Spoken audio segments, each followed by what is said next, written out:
ভাবতে পারে শুধু বেলাল সবার দৃষ্টির আড়ালে নিজের বগলে সামান্য খাবার লুকিয়ে রেখেছিল, দেখতে পেলে ওইটাও কেড়ে নিত, ওই সামান্য একটু লুকিয়ে রেখেছিল, এটাকে আমাদের দুইজনকে তিনটা দিন কাটিয়ে দিতে হয়েছে।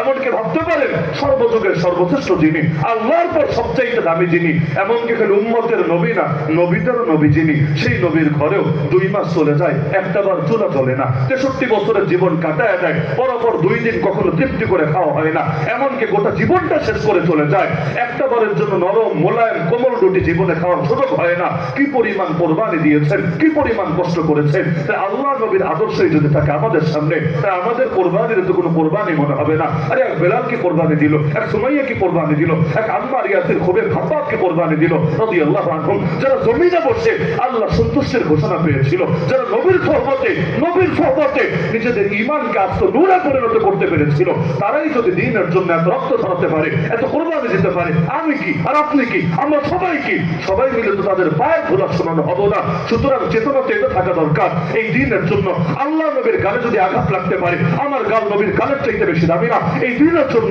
আল্লাহ নবীর চেহারায় যদি থুতু ছোড়া হতে পারে, আমার চেহারা নবীর চেহারার চাইতে বেশি দামি না। এই দ্বীনের জন্য আল্লাহ নবী নামাজরত অবস্থায় তার গলায় চাদর পেঁচিয়ে শ্বাসরুদ্ধ করে যদি হত্যা করার চেষ্টা হতে পারে, আল্লাহর কসম আমার গলা নবীর গলার চাইতে বেশি দামি না। এই দ্বীনের জন্য আল্লাহ নবীর দাঁত যদি শহীদ হতে পারে, আল্লাহর কসম আমার দাঁত নবীর দাঁতের চাইতে বেশি দামি না। এই দ্বীনের জন্য আল্লাহ নবীর আঙ্গুল থেকে যদি রক্ত ঝরতে পারে, আল্লাহর কসম আমার আঙ্গুল নবীর আঙ্গুলের চাইতে বেশি দামি না। এই দ্বীনের জন্য আল্লাহ নবীর যে পেটে পাথর রাখতে পারে, আমার পেট নবীর পেটের চাইতে বেশি দামি না।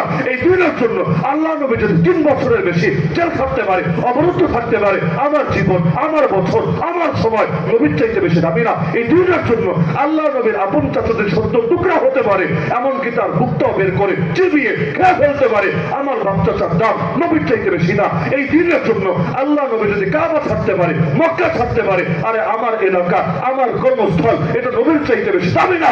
এরপর এই দ্বীনের জন্য যদি আল্লাহ নবী কারোর সামনে মাথা নত না করে, আমরাও তার উম্মত হিসাবে কোনদিন বাতিলের সামনে মাথা নত করার কথা কল্পনাও করতে পারি না।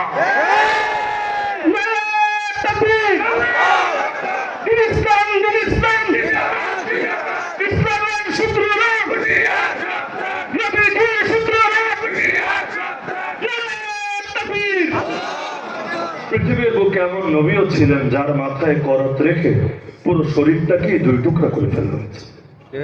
এমন নবীও ছিলেন লোহার চিরুনি দিয়ে, প্লাস্টিকের চিরুনি না, লোহার চিরুনি দিয়ে তার গোশতগুলোকে হাড্ডি থেকে আলাদা করে ফেলা হয়েছে। মক্কায় সাহাবী গিয়ে নবীকে বলছেন, ইয়া রাসূলুল্লাহ